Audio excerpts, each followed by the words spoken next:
What are you looking at? That's the camera. What is happening? Okay, my apologies. Hi everybody, I'm Michael Curran. I'm a senior communications major and journalism minor. Hi, I'm Kurt Wirth. I am I am an assistant professor in the School of Communication and the Arts. I am the faculty fellow for AI and pedagogical innovation. I am the Overwatch head coach, and who knows what else. And everything else. Yeah. Yeah. And we have some questions we're going to be asking each other about Lasell and general topics in the world, I guess, too. I have no idea. I've not looked at these. All right. I'll start. Yeah. Okay.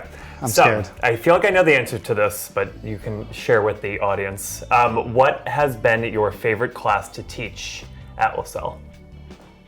Oh, that's so unfair. I know, because you teach so many and I love different them subjects. All. I mean, I came in with a digital marketing background, and so social media management is like that's what I was gonna say. Yeah. It's like the easiest one, not the easiest one, most natural one for me to teach because it's like I could teach it. I tell my students I could teach this in my sleep. Yeah. So that's probably my favorite. Yes, perfect. Michael. Yes. I know you're a busy guy. I am. What are your extracurriculars? All of them. Okay. And how do you manage your time with everything you do? Oh, that's a good question. So, in addition to being a student, I am also editor-in-chief of our school newspaper, the 1851 Chronicle. I'm on our senior class committee. I'm our class secretary. And I started being a peer mentor this year as well. I'd never done that before. And I think that's all of my extracurriculars that are off the top of my head. The fact that you can't remember. No, I think that's it. I think, unless I'm forgetting something, which I might be. They're going to be offended. Yeah, I know they probably will be. But and then in addition, I'm also our alumni, our university advancement communications intern as well. So I'm doing that as my internship. So how do you manage your time? Like that's a lot. That's a lot. I like to allot certain hours of the day to certain things, so I don't put like expectations on what needs to be done on like certain projects. So I like to give like 2 or 3 hours to myself to just try to get work done, whether that's like work on the newspaper, do homework, work on internship skills, or do certain meetings. I like to allow for certain gaps. Okay, so you have like blocks. Blocks, yeah. And I feel like my schedule's kind of like spread out this semester, that I have like an hour and 15 minutes to do something, and then after class, and then try to do that again. So if something doesn't get done in a day, I'm like, I have time tomorrow. So I like to work like a couple days ahead as well. Yeah.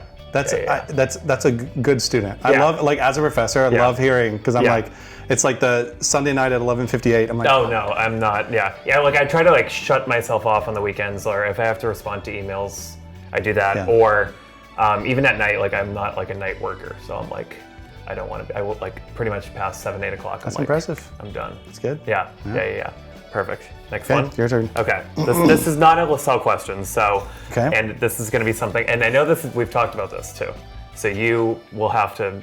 Okay. Maybe your answers change. You're scaring me. No. It's a good question. I know you're a fan of Big Brother. Yeah. Who do you think is winning this year? I know Big Brother changes like by the week, by the day. I mean, if you had a favorite. It seems obvious to me it's going to be Morgan. She's so well-rounded. She's playing a super good social game. There's like a couple people have decided they don't like her, but like for no reason. I don't know. I feel like she's in a really good place. Yeah. I really hope it's not Vincent. Okay. Because everyone says it's going to be Vincent, but Vincent is like, he's like a slimy little worm that has no backbone. I cannot stand him. Yeah. So Morgan all the way. Okay. And I've watched for the past 6 years, and this is the first season I haven't watched. I just never committed to it. I know it's a lot of commitment. It's on like 3 times a week. So what? I know. That's the fun I should part. Catch up. I know. Is Mickey still in it? No, she was. She was my pick for. I loved Mickey early. Yeah. But then she kind of turned into a tyrant. Oh really? What makes a good Big Brother player in your? Is there like a certain characteristic? The truth of the matter is kind of sad, which is that you can't have too much personality. Like you really have to play behind the scenes to win Big Brother. I think like I can't. Maybe Rachel was the last time someone like won Big Brother and played a big game. Yeah. You pretty much have to play behind the scenes. Right. Yeah. So like make moves and kind of be known for making moves, but don't like be known too much for making moves. Yeah. I was gonna say even I was gonna say like I feel like a lot of people are strategic of like who their allies are. So like being friends with the whole house doesn't necessarily. Vincent. Yeah, if you're friends with the whole house, You can't just like, tell everyone yes, yeah, Vincent. Right. Yeah, you got to have certain people that you're aligned Yeah. with. Yeah. Agree. Yeah. All right. Okay. Oh yeah, it's my turn. Okay. Okay. Why did you choose? Why did you choose communications as a major at Lasell? Ooh, that's a good question. I thought that it was broad. I didn't want to go journalism because I knew eventually I wanted to minor in journalism, but I wanted to get the full scope of communications because I know we had public relations here, advertising. So I wanted to come in. I want to be a television news reporter. So I went in with that, but I was like, I want to open myself up to like other possibilities. So now I've like taken some public relations classes, been interested in that, some social media classes. So I've had a good interest in that. But also I feel like it's just like well encompassing, and you can take certain skills from each class and apply them to your like career field. It's because it really is kind of like a choose your own adventure style. Yeah, absolutely. Yeah, like I can take like you can definitely use social media and broadcasting now because that's huge. You have to learn how to work with PR professionals if you're in journalism to try to get your story. Yeah, totally. So and you can also add on. So if people came in with communications, you can add that public relations minor. You can add that advertising minor. And find your niche. Yeah. And find what you're How many? passionate for. Do you have just the one minor? I just have one minor. Yeah. Communications major. I mean, to be clear, not just one minor. Just one minor. Like a minor is a big deal, but it's just like I've heard, and you seem like the type of student that would have like 3, and I'm like, what are you doing? Yeah. No, just one. I just committed to one. Was it Caitlin that had like 2 or 3? She double minored. I forget in what, but she was communications. I feel like she double majored and minored or something. She had like business too. Yeah, she had a lot of moving parts. Yeah, for sure. Okay, your turn. Right. No, I don't know whose turn. What was your major minor? Which one? So undergrad was public relations. I did not have a minor. Okay. I think I almost had a minor in philosophy actually. Really? I love philosophy. I took so many philosophy classes, but I was like 4 hours short, and I was just like whatever. And then my master's was communication and media technologies. PhD was just communication. Yeah. Nice. You're obviously a PhD and your master's and everything. So staying on top of that, what's your biggest piece of advice that you have for college students? I know that's so broad. No, I have a great one. I have a great one for this. Good. Be weird. Like do everything, try everything, take risks. One of the things I tell my students is that there will never be a better time in your life to choose who you're gonna be. Like being able to be in a safe space for 4 years, and like if you want to like try the newspaper or try like track or whatever, and like it just doesn't work out or you don't like it, like fine, that's cool. It like once you get into the professional world, the stakes get a little more real. So like this is such a great place to just just be weird and take risks. And frankly, Lasell University in particular is really good because we want you to do stuff. Right. We want you to be involved. We want you to there's so much stuff that you can do. Yeah. More than any other university that I can remember being at. So I think it's a perfect fit. Yeah, for sure. It is my turn. Yeah. Okay. Oh, interesting. Okay. So if you were pitching a reality TV show, speaking of reality TV, but about Lasell specifically, what would the title be? Oh my gosh, that's a great question. I know, I feel like a lot of students live like such interesting lives. I don't know if I could give you the concept. I don't know if I could come up with a title right off the bat. We can workshop it as I explain it. Like a lot of like, I don't know, focusing on like student leaders and stuff and their like careers, but also I feel like a lot happens outside of class It's too. almost like what is it? Not Real Housewives. Oh my God, Real World. Real World, yeah, it's, right? You could do a Real World, like Real Lasell, like Real Campus or something. Yeah. Okay. Or On Campus, I don't know. Well, now I feel like we're inventing like an app. Yeah, exactly. Campus. On campus. I'm sure there's TV executives if they're watching that could come up with a good, we're good definitely show. We're about to we're both going to retire from Lasell and just be famous. But the question is, would Lasell sign on for a reality show? I don't know, because that's like, it could be good public. We're getting a nod. Could be okay. It could be good advertising, but if it goes south, if stuff goes down, and they might be wanting the liability is pretty rough. Yeah. Okay, your turn. Okay. So I can have two parts here. Ooh. Do you have a teacher voice or like a customer service voice, and are you using it right now? Okay. Have you worked in customer service? Oh my God. For have? like 14 years. Well, Geico? No. No? That's that not was in customer marketing. service? Oh, that was in marketing? Okay. No, I worked in food service for 14 years. I did. I was a server. I was a bartender. I was a delivery driver, like a pizza delivery driver. Really? Oh yeah, I did that forever. I knew that. Really? Yeah. I'm also from in the restaurant industry. College? So I get no, it. actually before college. When I was like 14, Really? I started at a deli. Yeah. Until I guess like 28. Wow. Yeah, That's I a did long forever. time. Yeah. You know what? This sounds so cheesy, and but like no. Yeah. I'm just sort of me. You are. Like yeah.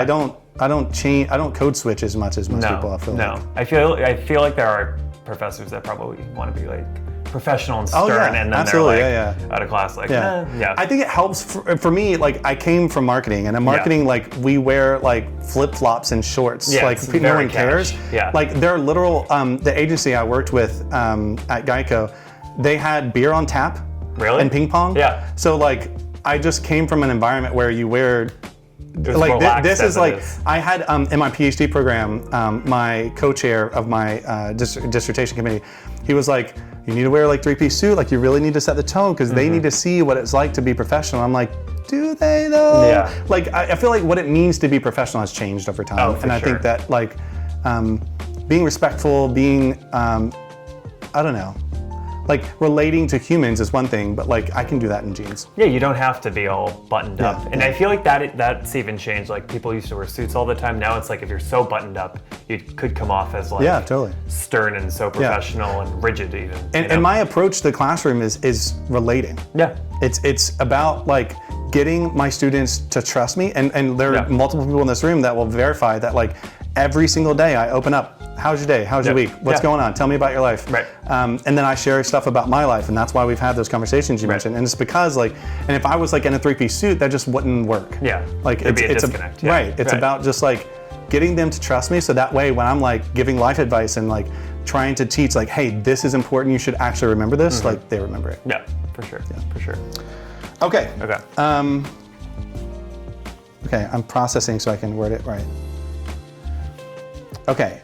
So if you had to choose like a fail, you have 2 options. Okay. One option, you accidentally replied all to the whole class. Okay. Or 2, the very first day of class, you trip in the middle of everyone.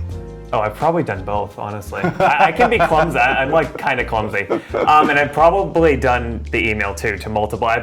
Sometimes when I'm just like shooting a note to somebody, I'm like, reply all. Yeah. Probably, I think I would rather send the email.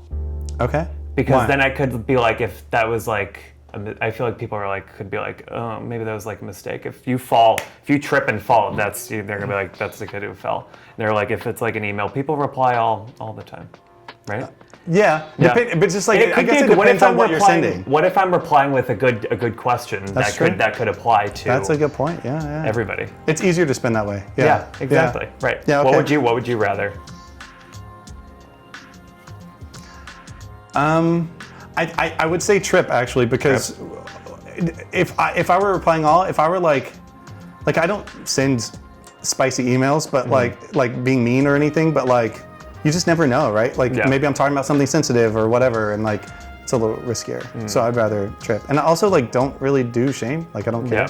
Yeah. So like I if they see me trip, so. I trip. I've tripped up the stairs. I've fallen down the stairs. I'm really one step and you're the gone. fact that you're in one piece is like a miracle. Yeah, I know. I'm still sitting here today, here to tell the story. I think I know the answer to this one too, but you might give me something else. Okay. This is a big question. That's a challenge. About the world. All right. What do you think is the biggest change to the communications field we'll see in the next 5 years? I know the communications field changes day by day. It's so broad. Yeah. I mean, it's a hard question to answer because communications is everything. Right. It's huge.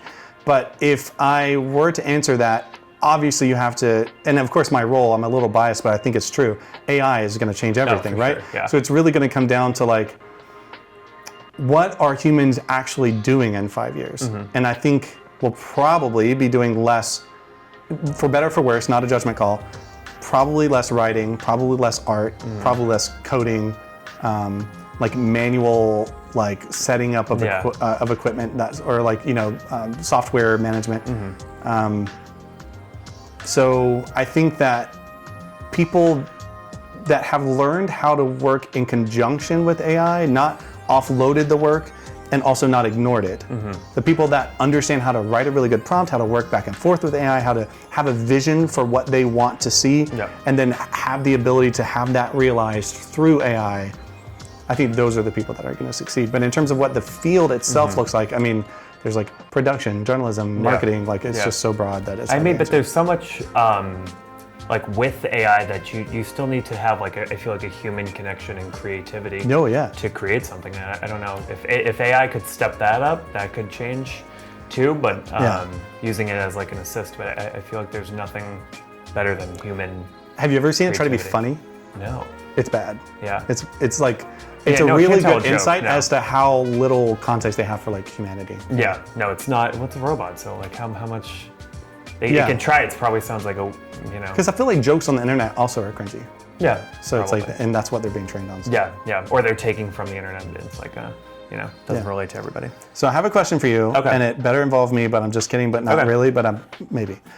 What is a class or project that has changed the way you view the field of communications as well as like the world in general? Yes. But I'm joking, it doesn't have to include No, I was going to say, I have like the two we've done, the longer ones that we've done, we worked with, was it? Ogilvy. What was the name? Strategic Communications. Strategic campaigns. Campaigns, yes. I kept calling it communications all last year and everybody was like, no, it's campaigns. We worked with Ogilvy to create a digital product.